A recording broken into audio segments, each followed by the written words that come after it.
In the soft, golden glow of a new morning, Tu Deep's voice carried a note of gentle joy.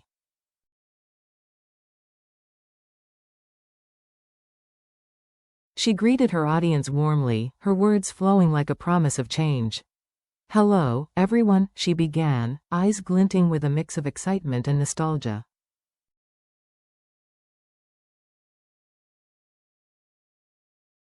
Little Nhi, her daughter, was practically bouncing with happiness. At school, the girl had run into her teacher's arms without hesitation, a small gesture but a big sign. She was adjusting, learning, belonging.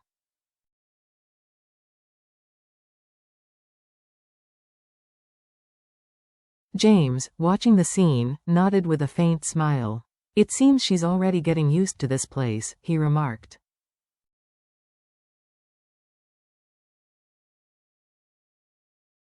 Deep agreed softly. This morning, however, was about more than routine. James had a plan.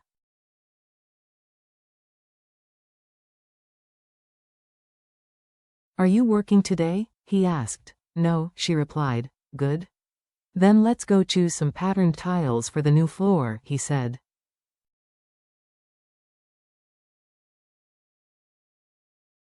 The errand felt simple but carried weight. Their home was evolving, just as their lives were.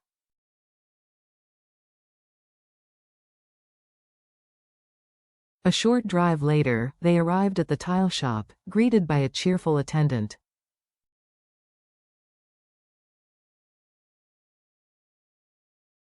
"What can I get you today?" she asked.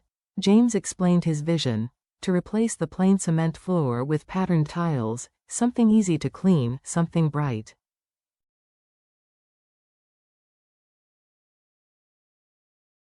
With a child now, hygiene matters more than ever, he added, glancing at Nhi. "She doesn't always keep her shoes on indoors."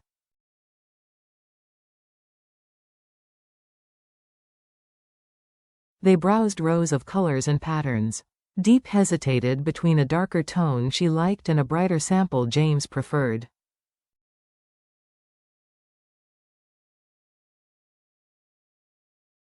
Some styles required pre-ordering, the shopkeeper explained.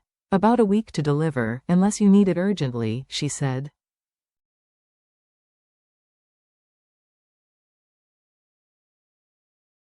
James did the math. They would need 60 tiles, 60 square meters of a sturdier, pricier model.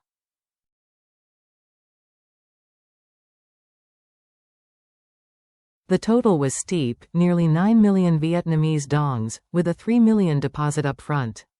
But he didn't flinch.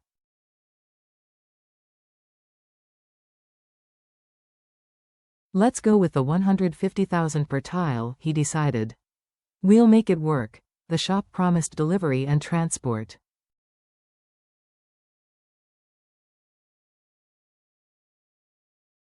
James scanned the QR code, transferred the deposit, and saved the vendor's Zalo contact.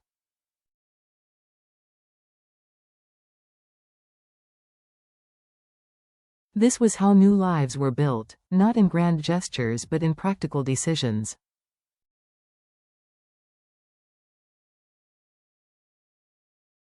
From tiles, they moved on to furniture. In town, they shopped for a wardrobe and a bed.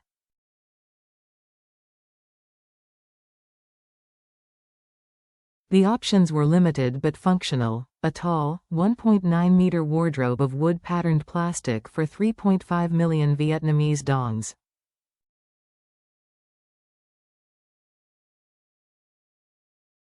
A bed of oak wood or acacia, with a price difference reflecting quality and durability.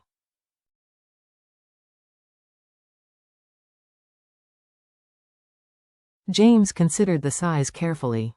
"The room is small. Let's go with a 1.6-meter oakwood bed," he said, prioritizing longevity over cost.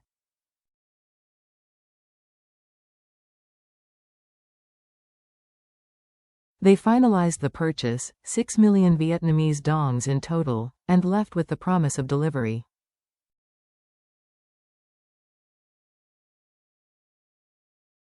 There was still more to do. Tables to buy, a move to coordinate, But in these mundane tasks, there was an undercurrent of something larger, the shaping of a home, the reshaping of lives.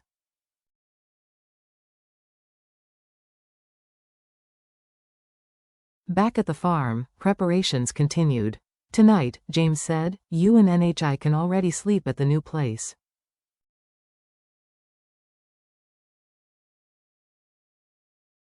They planned to use a small truck to transport essentials. Deep, half asleep from the day's errands, simply nodded.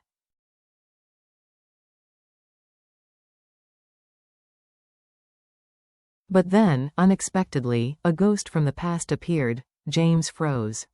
A man was walking toward them, a familiar face etched with hardship.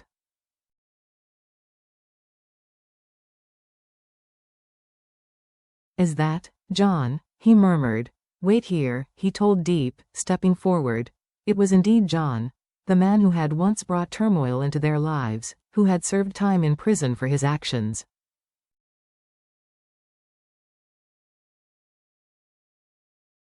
"James? Is that really you?" John asked, his voice tinged with disbelief. James stared.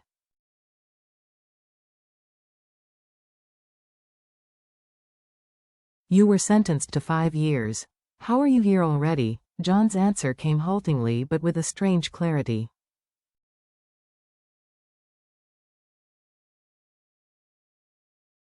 His father, once bent on vengeance against James and his company, had surrendered.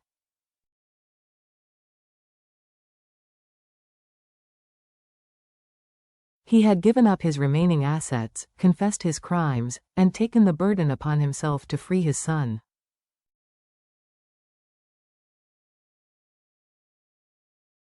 "I have nothing left," John said. "No home, no family. I just walk." James's jaw tightened.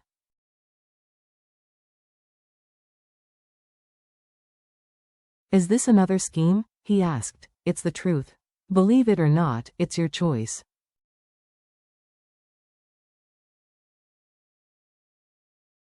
Later, in the quiet of the car, Deep asked, "Do you hate him?" James paused. "I did," he admitted.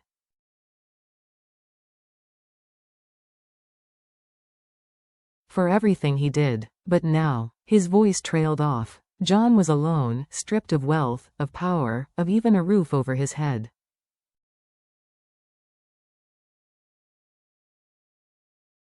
James's instinct was to help. "Even now, I'm thinking of letting him stay at the old farm," James said carefully.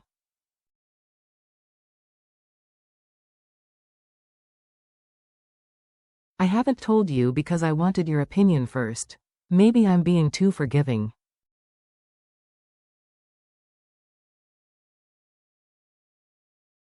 "But when I see someone suffering, I want to help." Deep was silent for a moment, then nodded.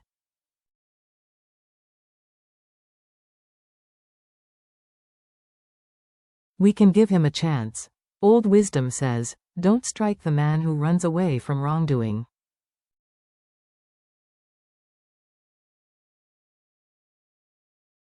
"Maybe he can change," James exhaled. "But we'll keep an eye on him. If he deceives us again."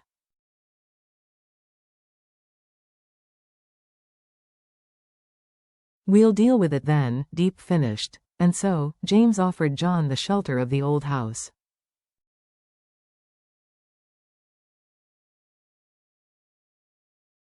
John's reaction was a mix of gratitude and disbelief. "You don't hate me? After everything?"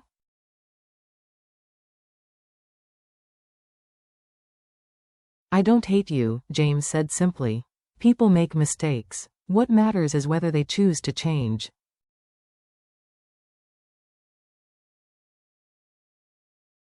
John lowered his eyes. "Thank you. I don't even forgive myself. My family is scattered."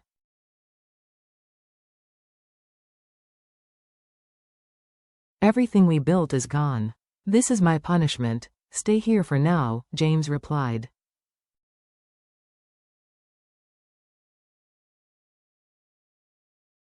"Don't think about forgiveness yet. Just live. The rest will follow." That evening, James and Deep began packing the last of their belongings, the items with true meaning, to bring to the new house.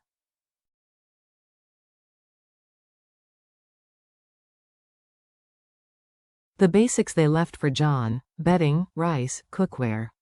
Symbols of a second chance.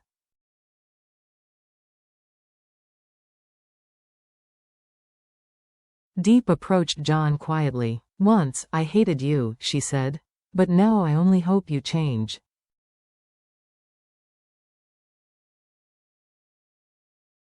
John's voice cracked. "I'm not sure I can forgive myself. No one here is judging you anymore," she answered softly.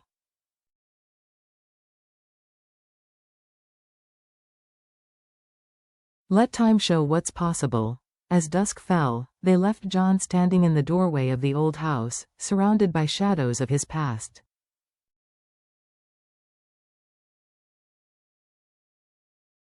James turned the car toward the new home, where NHI waited. There was a sense of finality but also of hope.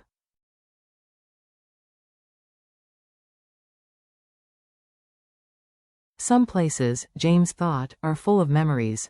But memories don't have to trap us.